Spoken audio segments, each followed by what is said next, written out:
Daralun, sosok pria bermodus tabrak lari yang belakangan meresahkan warga, kini sudah ditangkap oleh pihak kepolisian. Pihak kepolisian telah menangkap pria yang memeras pengendara mobil dengan berpura-pura tertabrak. Aksi pria tersebut ternyata bukan kali pertama terjadi dan pernah dilakukan di TKP lain. Pria berinisial AF 46 tahun ini diketahui melakukan pemerasan terhadap pengendara mobil di depan Plaza PP Pasar Rebo, Jakarta Timur pada Rabu 26 Januari 2022.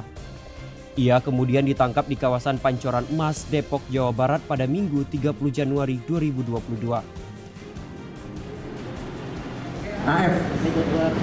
AF dari situ dilakukan pengejaran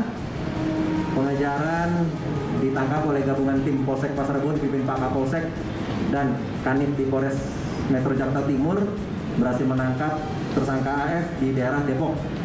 Kapolres Metro Jakarta Timur Kombes Pol Budi Sartono menjelaskan saat konferensi pers bahwa AF pernah melakukan modus yang sama dengan berpura-pura tertabrak selain di Pasar Rebo. AF menggunakan bekas luka lamanya untuk memeras calon korbannya. Luka di kaki tersebut adalah bekas tertabrak truk pada tahun 2012 lalu. Di depan calon korban, AF menunjukkan luka di kakinya seolah-olah memang dirinya usai tertabrak. Pelaku juga diketahui sedang menjalani terapi kecanduan narkotika. Kombes Pol Budi menjelaskan bahwa AF sengaja memeras korban untuk membeli obat-obatan.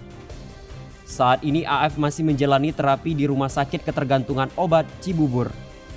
Sosok AF sendiri sempat kecanduan putau dan heroin. Ia pun menjalani terapi obat-obatan agar terlepas dari narkoba. Yang bersangkutan memang sengaja untuk melakukan pemerasan ataupun pura-pura terinjak karena adalah butuh uang untuk membeli obat-obatan di Rumah Sakit Ketergantungan Obat tersebut. Karena yang bersangkutan setelah kita periksa memang lagi melaksanakan terapi metadon karena beliau yang bersangkutan adalah pernah pengguna aktif heroin atau putau.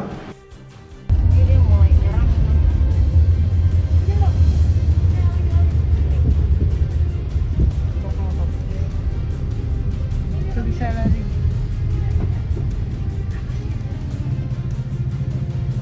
Aduh, tadi lari, sekarang begitu.